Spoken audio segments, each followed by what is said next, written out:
السلام علیکم۔ Daily golf Urdu میں خوش آمدید۔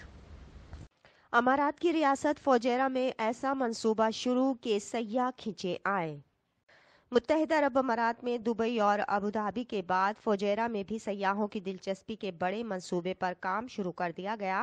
ریاست کی جانب سے 1 لاکھ سیاحوں کو راغب کرنے کے لیے اس نئے پروجیکٹ کا مقصد سیاحت کو فروغ دینا اور اماراتی دیہات کی صلاحیت کو اجاگر کرنا ہے۔ نیوز کے مطابق ابوظہبی ایگزیکٹو کونسل کے رکن اور امارات کونسل برائے متوازن ترقی کے چیئرمین شیخ طیب بن محمد بن زید آل نہیان نے امارات کی ریاست فوجیرہ میں قطفہ ڈیولپمنٹ کا آغاز کیا ہے، جو ایمریٹس ولیجز کا پہلا منصوبہ ہے جس کا مقصد ایک پائیدار ترقی کا ماڈل بنانا ہے۔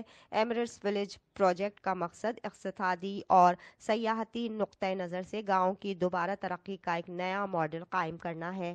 شیخ طیب بن محمد بن زید آل نہیان نے پروجیکٹ کے تحت پہلے گاؤں کی دوبارہ ترقی کی حمایت کرنے پر سپریم کونسل کے رکن اور فوجیرہ کے حکمران شیخ حمد بن محمد الشرقی کا شکریہ ادا کیا، جس سے متحدہ عرب امارات کی قیادت کے ویژن کو حاصل کرنے میں پیش رفت حاصل کرنے میں مدد ملے گی۔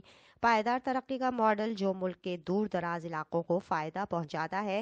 وزیر صنعت اور اعلیٰ ٹیکنالوجی اور Emirates council for balanced development کے vice chairman doctor Sultan bin Mohammed Al Jaber نے کہا کہ ایمریٹس ولیج پروجیکٹ ایک ممتاز ترقیاتی ماڈل کی نمائندگی کرتا ہے جو ملک کی قیادت کے دور اندیش ویژن سے ہم آہنگ ہے۔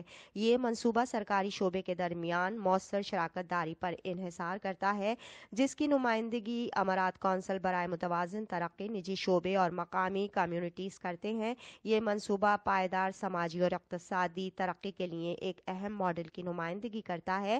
اس منصوبے کا مقصد سیاحت کو فروغ دینا اور اماراتی دیہات کی ممتاز صلاحیت کو اجاگر کرنا ہے۔ بتایا گیا ہے کہ قطفہ ریجن ڈیولپمنٹ پروجیکٹ کا مقصد خطے کی سیاحتی صلاحیت کو بڑھا کر اور میڈیا آؤٹ لیٹس کے ذریعے اس کی ممتاز صلاحیتوں کو فروغ دے کر سالانہ 1 لاکھ سیاحوں کو راغب کرنا ہے۔ اس منصوبے میں خطے کے نوجوانوں کے لیے 50 ترقیاتی منصوبوں کا آغاز بھی شامل ہے۔ اس کے علاوہ تمام شعبوں میں 200 نوجوان مردوں اور عورتوں کو اسٹریٹجک شراکت داروں کے ساتھ مل کر تربیت دی جائے گی۔ یہ خطہ بے شمار اقتصادی فوائد پیش کرتا ہے جو کہ اس کے قد میں نمایاں گاؤں اور ملک میں ایک اہم خطہ ہونے کے لحاظ سے اضافہ کرے گا۔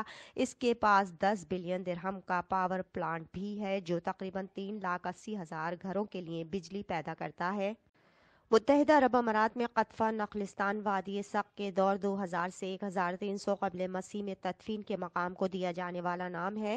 نخلستان میں آثار قدیمہ کی کھدائی سے سینکڑوں نوادرات کا پتہ چلا جو اب فوجیرہ میوزیم میں نمائش کے لیے موجود ہیں۔ اس میں ہتھیار، مٹی کے برتن اور سکے شامل ہیں۔ ان دریافتوں میں سب سے زیادہ دلچسپ شتر مرغ کے انڈے سے بنا ہوا پیالہ ہے جو 2000 سال پہلے کا ہے۔ اب تک کے لیے اتنا ہی۔ اگلے بلیٹن تک کے لیے خدا حافظ۔